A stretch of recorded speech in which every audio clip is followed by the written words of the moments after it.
شروع اللہ کا نام لے کر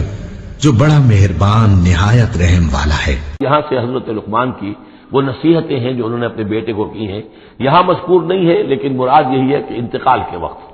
جیسے کہ کوئی شخص دولت مند ہے تو وہ اپنے انتقال کے وقت اپنے بیٹوں کو، یا اگر بیٹا ایک ہی ہے تو اسے بتائے گا کس سے لینا ہے، کس کو دینا ہے، کیا حساب کتاب ہے، کہاں کہاں میرے ایسٹس ہیں، کوئی دفینہ ہے تو بھی بتائے گا کہ میرا وہاں فلاں جگہ پر دولت دفن ہے۔ ایک حکیم انسان کے پاس اصل شے اس کی ساری عمر کے غور و فکر کا جو حاصل ہے کہ میں نے جو کچھ سوچا ہے، میں نے جو کچھ بھی حاصل کیا ہے اپنی فطرت سلیمہ اور عقل سلیم کی رہنمائی میں، وہ میں تمہیں منتقل کر رہا ہوں۔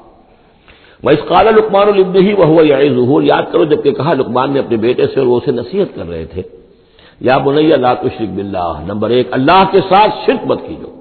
ان الشرک لظلم عظیم، یقیناً شرک بہت بڑا ظلم ہے، بہت بڑا ظلم ہے، سب سے بڑی ناانصافی۔ عربی زبان میں ظلم کہتے ہیں وضع الشیء فی غیر محلہ، کسی شے کو ہٹا کر اس کے اصل مقام سے ہٹا کر کہیں اور رکھ دینا، یہ ظلم ہے۔ اللہ خالق ہے تنہا، باقی سب مخلوق ہے، اب آپ نے مخلوق میں سے کسی کو اللہ کے برابر کر دیا، یا اللہ کو کسی اعتبار سے گرا کر مخلوق کی سب میں لا کے کھڑا کر دیا، اس سے بڑی ناانصافی، اس سے بڑا ظلم کوئی نہیں۔ وَإِذْ قَالَ لُقْمَانُ لِابْنِهِ وَهُوَ يَعِظُهُ يَا بُنَيَّ لَا تُشْرِكْ بِاللَّهِ إِنَّ الشِّرْكَ لَظُلْمٌ عَظِيمٌ، اور اس کے بعد فوراً ہی اللہ تعالیٰ نے اپنی طرف سے ایک بات عہد کی ہے۔ یہ چوتھا مقام آ گیا ہے کہ جہاں اللہ کے حق کے فوراً بعد والدین کا حق۔ ظاہر بات ہے کہ حضرت لقمان کو یہ بات کچھ یعنی مناسب نہیں معلوم ہوئی کہ وہ اپنا حق بھی بیان کرے، لہذا اس کی تکمیل کر دی ہے اللہ تعالیٰ نے۔ وَوَصَّيْنَا الْإِنسَانَ بِوَالِدَيْهِ، اور ہم نے وصیت کی انسان کو اس کے والدین کے بارے میں، اور والدین میں سے بھی خاص طور پر والدہ، اس لیے کہ زیادہ مشقت وہ جھیلتی ہے، زیادہ تکلیفیں بچوں کی پرورش میں ماں کو برداشت کرنی پڑتی ہے۔ وَوَصَّيْنَا الْإِنسَانَ بِوَالِدَيْهِ حَمَلَتْهُ أُمُّهُ وَهْنًا عَلَى وَهْنٍ، اسے اٹھائے رکھا، وہ جو حمل ہے اس کے اپنے جسم کے اندر اٹھائے رکھا اس نے اس کو، وَهْنًا عَلَى وَهْنٍ، کمزوری پر کمزوری جھیل کر، وَفِصَالُهُ فِي عَامَيْنِ، پھر اس کا دودھ چھڑانا ہوا 2 سال میں سے، پھر یہ کہ پہلے 9 مہینے تو جونک کی طرح اس کے جسم کے اندر خون چوستا رہا، اور اس کے بعد پھر جو ہے دودھ اس کا جو ہے پیا ہے تو وہ بھی اس کی توانائیاں اور اس کی قوت ہی ہے کہ جو دودھ کی شکل میں اس کے لیے غذا بنی ہے۔ ان اشکر لی ولوالدیک، کہ شکر کرو میرا اور اپنے والدین کا، الی المصیر، اور میری طرف تم کو لوٹ کر آنا ہے۔ اب دیکھیے جیسے میں نے وہاں عرض کیا تھا کہ سورہ عنکبوت میں اور اس میں بڑی مناسبت ہے ان دو میں، وہ مضمون اب یہاں بھی آ رہا ہے کہ اگر یہ 2 حق ٹکرا جائیں، ایک حق اللہ کا ہے شرک نہ کیا جائے، ایک حق والدین کے ساتھ حسن سلوک ہے، اب یہ ٹکرا گئے، والدین کہہ رہے ہیں شرک کرو، اب کیا کریں؟ وَإِن جَاهَدَاكَ عَلَىٰ أَن تُشْرِكَ بِي مَا لَيْسَ لَكَ بِهِ عِلْمٌ، اگر وہ تم سے جہاد کریں، تم پر دباؤ ڈالیں، تم سے لڑیں، تم سے جھگڑیں اور تمہیں مجبور کریں کہ تم شریک کرو اور شرک کرو میرے ساتھ ایسی چیز کا کہ جس کا تمہارے پاس کوئی علم نہیں ہے، فَلَا تُطِعْهُمَا، تم کا کہنا مت مانو۔ وہاں پر بھی یہ مضمون آ چکا، یہاں دوبارہ آ گیا کہ ان کے حقوق ایک حد تک ہیں، اس سے آگے بڑھ کر وہ اللہ کے حقوق پر ڈاکہ ڈالنے لگے، بازی بازی بازی سے بابا ہم بازی، ان کے حقوق اللہ کے حقوق کے برابر نہیں ہو سکتے، ان کے حقوق اللہ کے حقوق سے فائق نہیں ہو سکتے، اس کے نیچے نیچے ہیں، تو شرک نہیں۔ البتہ یہاں یہ ذہن میں رکھیے کہ شرک صرف بت پرستی کو نہیں کہتے، لا تشرک، شرک کی کوئی قسم بھی ہو۔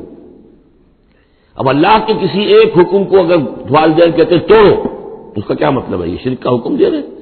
اس لیے کہ آپ نے والدین کے کہنے پر اللہ کے حکم کی خلاف ورزی کی، اس کا مطلب ہے کہ آپ نے مطاع اور معبود والدین کو بنا لیا۔ نفس کے کہنے پر آپ حرام کے اندر منہ مار رہے ہیں تو آپ کا جو حرام جو دولت ہے وہ آپ کا معبود ہے، اور آپ کا نفس آپ کا معبود ہے۔ ارأیت من اتخذ الہہ ہواہ، کیا تم نے دیکھا اس شخص کو جس نے اپنی خواہش نفس کو اپنا معبود بنا لیا؟ تو شرک کا مفہوم جو ہے اس کا پورا وسیع مفہوم، اور جیسا کہ اس سے پہلے بھی تذکرہ ہو چکا ہے، اس پر الحمدللہ کہ میں نے تقریباً 20 سال پرانی بات ہے یہ کہ میں نے اقسام حقیقت و اقسام شرک پر 6 گھنٹے کے کیسز جو ہیں میرے وہ ریکارڈڈ ہیں اور موجود ہیں، تو اس حوالے سے اس کو یہ نہیں سمجھنا چاہیے کہ شرک سے مراد صرف بت پرستی ہے۔ وَإِن جَاهَدَاكَ عَلَىٰ أَن تُشْرِكَ بِي مَا لَيْسَ لَكَ بِهِ عِلْمٌ فَلَا تُطِعْهُمَا، لیکن دیکھیے یہ ہے اللہ تعالیٰ کی تعلیم، اس کے اندر کیا توازن ہے۔ اس کا یہ مطلب نہیں ہے کہ والدین کے سارے حقوق ہی ساقط ہو گئے، اگر والدین مشرک ہیں، تمہیں شرک کرنے کا حکم دے رہے ہیں تو ان کا یہ حکم تو نہیں مانو گے، لیکن ان کے ساتھ حسن سلوک پھر بھی کرنا ہے۔ والد تو ہے نا، وہ والدہ تو ہے نا، وَصَاحِبْهُمَا فِي الدُّنْيَا مَعْرُوفًا، دنیا میں ان کے ساتھ رہو بہتر انداز میں، صحیح انداز میں خدمت ان کی کرو، اگر انہیں ضرورت ہے تو اپنا مال ان پر خرچ کرو۔ اس کے اندر یہ نہیں ہوگا کہ سارے حقوق ساقط ہو گئے، اب انہیں گالیاں دینی شروع کر دو یا ان کو جو ہے ستانا شروع کر دو، نہیں۔ لیکن اگر وہ اللہ کے حکم کے خلاف کوئی حکم دیتے تو مت مانو۔ واتبع سبیل من اناب الیہ، اور پیروی کرو اس شخص کے راستے کی کہ جو میری طرف اپنا رخ کر چکا ہے۔ یعنی والدین کا اتباع نہیں ہے، والدین کی اطاعت نہیں ہے، والدین کے ساتھ حسن سلوک ہے۔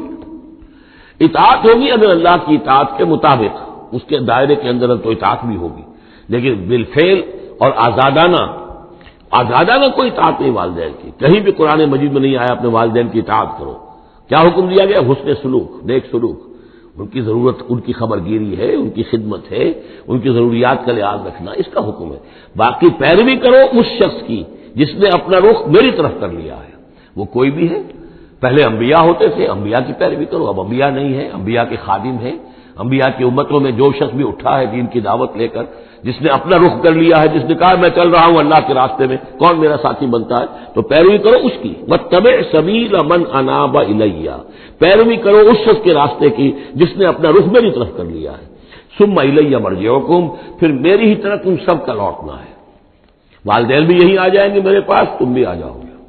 فَأُنَبِّئُكُم بِمَا كُنتُمْ تَعْمَلُونَ، پھر میں تمہیں جتلا دوں گا جو کچھ کہ تم کرتے رہے تھے۔ اب یہاں بیچ میں جو آگے اللہ کی طرف سے آ گیا، یعنی حضرت لقمان کی نصیحت صرف ابھی ایک آئی تھی، یا بنی لا تشرک باللہ ان الشرک لظلم عظیم، اے میرے بچے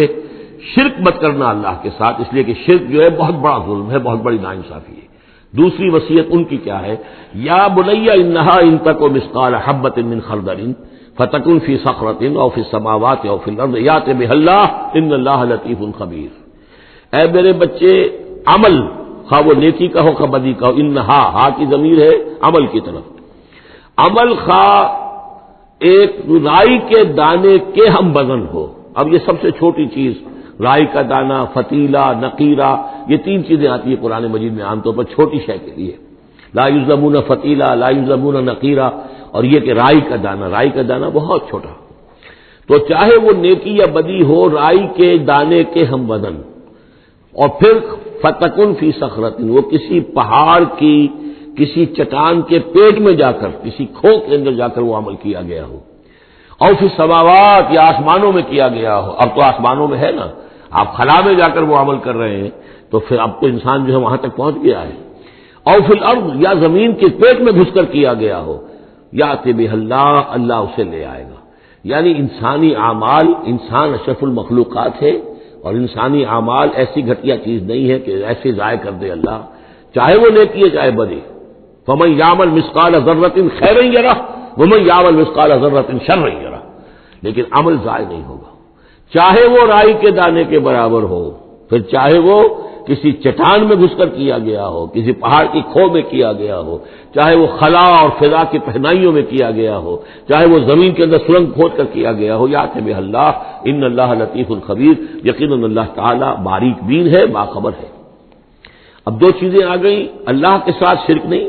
اور اعمال کے بارے میں دیکھ لو، نیکی اور بدی کے نتائج نکل کر رہیں گے۔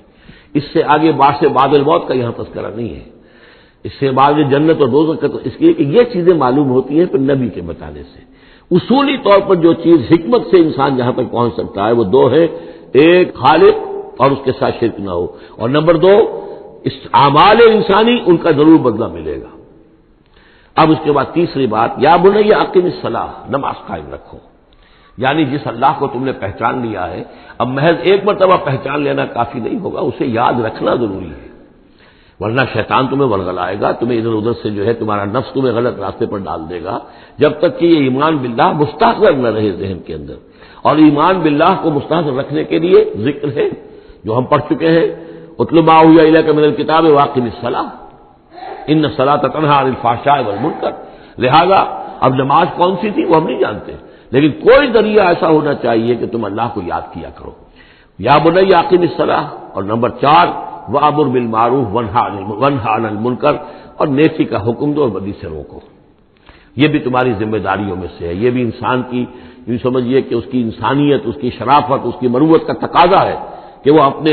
جو ابنائے نو ہیں، جو بھی انسان ہیں، ان کی بھلائی کے لیے کوشاں ہوں، اور سب سے بڑی بھلائی ان کی اور سب سے بڑی خدمت یہی ہے کہ انہیں برائیوں سے روکا جائے اور بھلائیوں کی دعوت دی جائے۔ وَاصْبِرْ عَلَىٰ مَا أَصَابَكَ، اور یہ بھی جان لو کہ اگر یہ امر بالمعروف و نہی عن المنکر کرو گے تو تکلیفیں آئیں گی، مصیبت آئیں گی۔ پسند تو کسی کو نہیں ہے کہ آپ اس پر تنقید کریں۔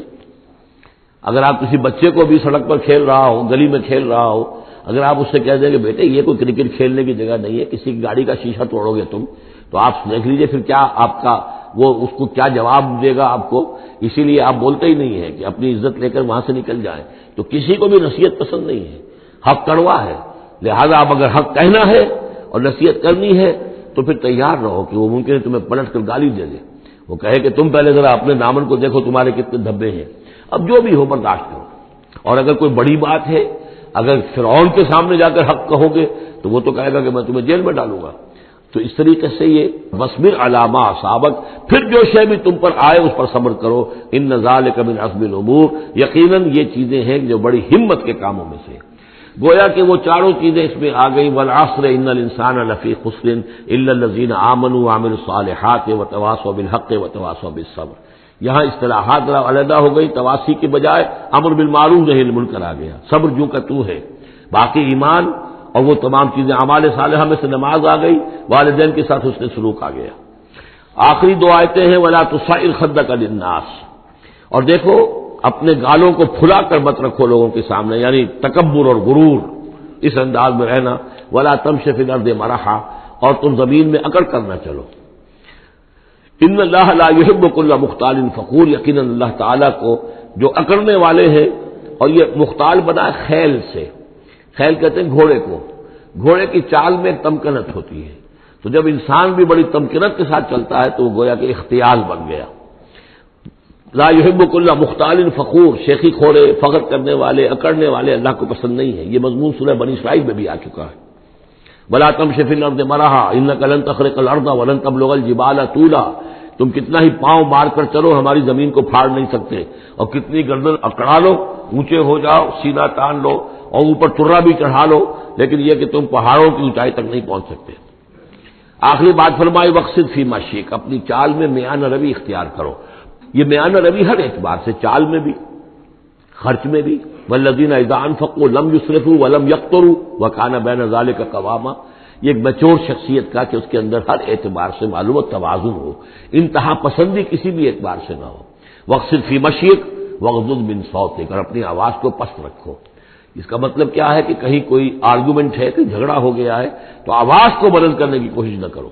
بات اپنی کرو۔ عام طور پر یہ ہوتا ہے کہ جب آدمی دیکھتا ہے کہ میری دلیل تو کمزور پڑ گئی تو پھر وہ اپنی آواز کی والیوم بڑھا کر کوشش کرتا ہے کہ کمپنسیٹ کرے کہ دلیل عقلی اعتبار سے تو کمزور ہے لیکن میری آواز جو ہے وہ اس کے اندر وزن پیدا کر دے۔ وَلَا وَاغْضُضْ مِنْ صَوْتِكَ، اور دیکھو إِنَّ أَنكَرَ الْأَصْوَاتِ لَصَوْتُ الْحَمِيرِ، آواز جو گدھے کی ہوتی ہے وہ ڈھیچو ڈھیچو جب کرتا ہے تو بلند تو وہ بہت ہوتی ہے لیکن کس قدر ناپسندیدہ آواز ہے، کتنی ناپسندیدہ آواز ہے۔ تو آواز کی بلندی کوئی حسن نہیں ہے، اصل تو یہ شے ہے کہ آپ جو بات کہیں وہ وزنی ہو، وہ دلیل کے ساتھ ہو، اور وہ آپ اپنی بات کو منوا سکیں اس کے حوالے سے۔